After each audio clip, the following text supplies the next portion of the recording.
हयरऊ साबुन हो आके खालो बड़ हो गइल जामुन हो। ले हयरऊ साबुन हो आके खालो बड़ हो गइल जामुन हो। जल्दी आइला अपना यहाँ पे की संभाला, बड़ी जल्दी आइला अपना यहाँ पे की संभाला। एगो स्वामी जी महला नीचे डाला निकाला, गोस्वामी जी ऊपर मोला नीचे डाला निकाला।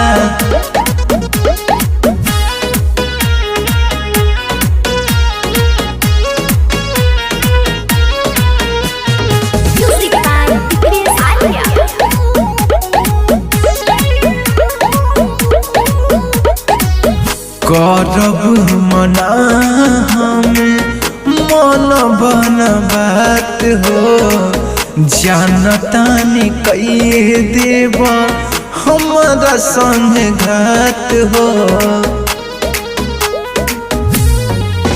नहीं करब तोहके माना हो, जितना मन करे खाला खाना हो।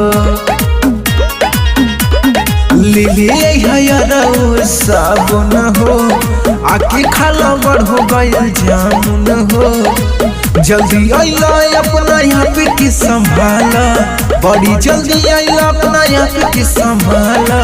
एलो हची ऊपर मोला नीचे डाला निकाला, गोस्वामी जी ऊपर मोला नीचे डाला निकाला।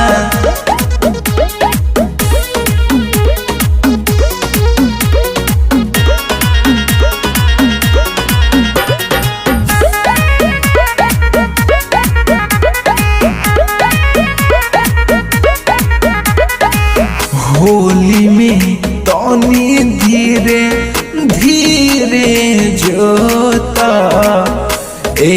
यारऊ हो, दर्द बड़ी होता। गाले में अबीर लगावा हो, ऊपर नीचे सगरो लगावा हो। ले हयरऊ साबुन हो आके खाला बड़ हो गइल जामुन हो। जल्दी आइला अपना यहाँ पे की संभाला, बड़ी जल्दी आइला अपना यहाँ पे की संभाला। एगो स्वामी जी महला नीचे डाला निकाला,